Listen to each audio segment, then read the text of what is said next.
Story time! Dito, daplin sa dalan, tapos makakita kag sign nga, bring me. Tapos taod-taod na iniabot puti na van, mao daw ning tigpanguha ug pugi diri sa dakbayan.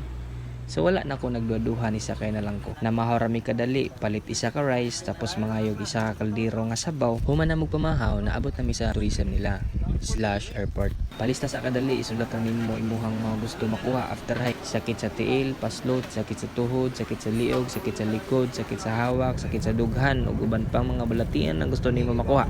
Abot na mo sa area ni sakay migraptor nga duha ka buok ligid padulong sa receiving area sa Kulit Trail.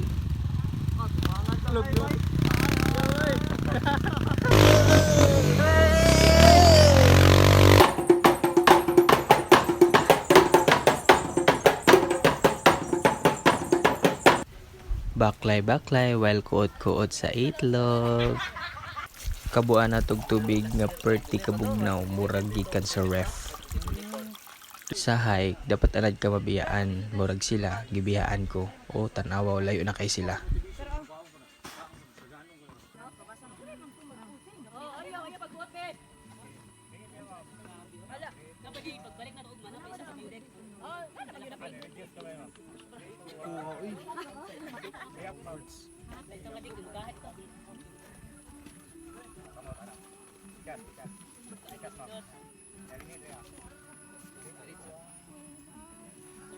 Nasa dira din campground sa baba gid yung mo.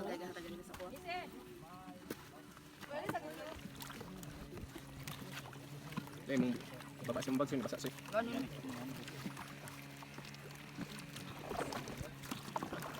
Lahat lagi si Josh. Kapais na naman kumamay. Ayaw kayo. Bugsay sa barutong gamay. Unsay gamay? Ikaw siguro na gamay.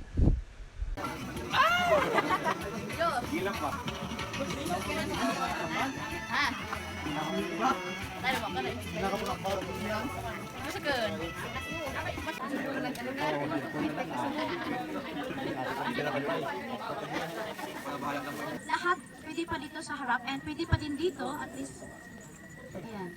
So very maganda ang ngayon kasi parang open talaga sa front. Ay, jockey! Sabi ko na kaya jockey!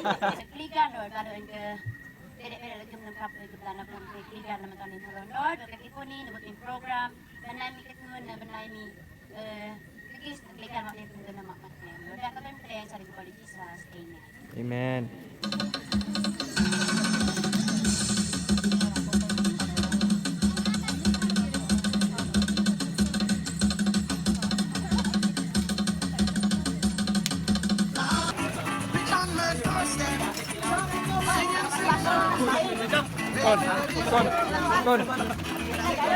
Kaon-kaon na ta diri while watching sa race, sa swimming.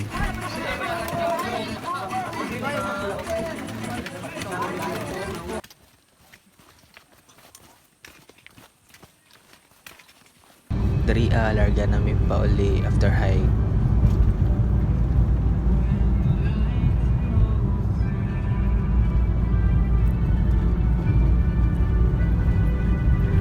Mao ni ang sitwasyon after nila makuha itong ilahang award.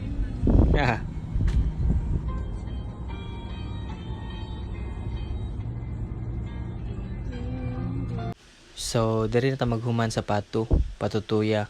Okay, bye.